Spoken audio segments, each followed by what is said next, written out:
In this training, I'm going to talk about the fact that there is no one-size-fits-all decision making.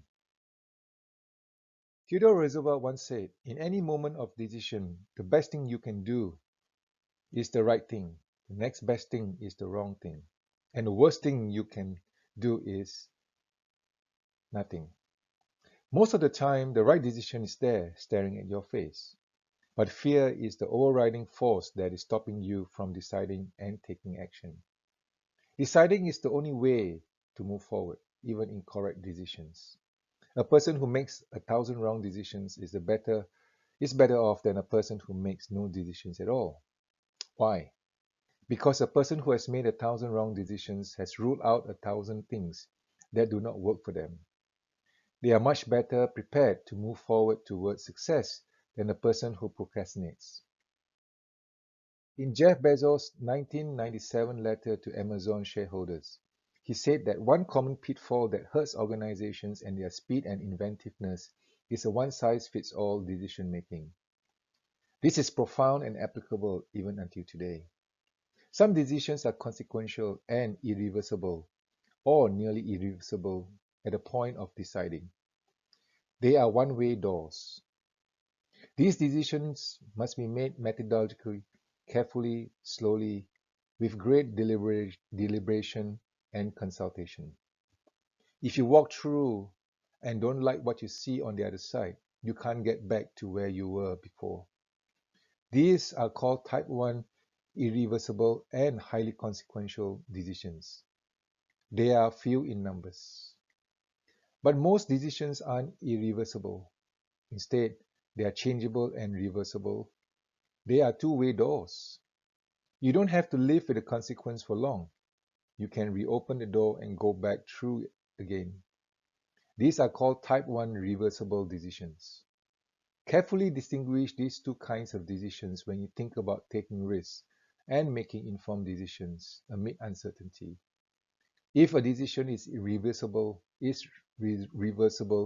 you can make it fast without perfect information. Take risks and stop viewing mistakes or small failures as disastrous. View them as information that informs future decisions and improvements.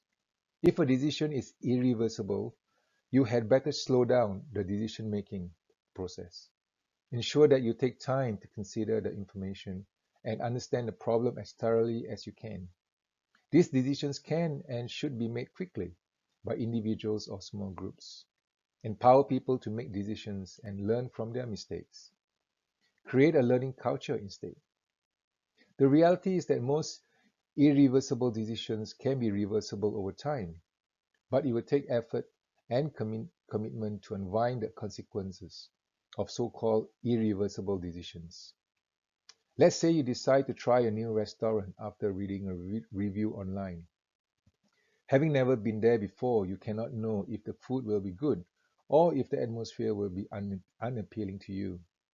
But you use the incomplete information from the review to decide, recognizing that it is not a big deal if you don't like the restaurant. You will never go back there again. This involves a type 2 reversible decision. In other situations, uncertainty is a little riskier. You might decide to take a new job, not knowing what the organizational culture is like or how you will feel about the work after the honeymoon period ends. Even though it may feel like a type 1 irreversible decision at the time, you may find another job months or years later and move to a better job, reversing your earlier decision over time. The key problem comes from confusing the two kinds of decisions. Bezos writes, as organizations get larger, there seems to be a tendency to use heavyweight type 1 decision-making process on most decisions, including many type 2 decisions.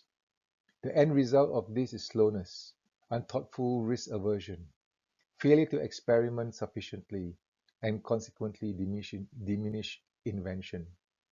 We have to figure out how to fight that tendency. And one-size-fits-all thinking will turn out to be only one of the pitfalls. We will work hard to avoid it. As further guidance, Bezos considers 70% certainty to be the cutoff point where it is appropriate to decide. That means acting once you have 70% of the required information instead of waiting longer. Deciding at 70% certainty and then course correcting is a lot more effective than waiting for 90% certainty and losing the opportunity. You can learn from Bezos' approach, which has helped him build an enormously profitable business while retaining the tempo of a startup. It is about being effective and not about following the norm of slow decisions.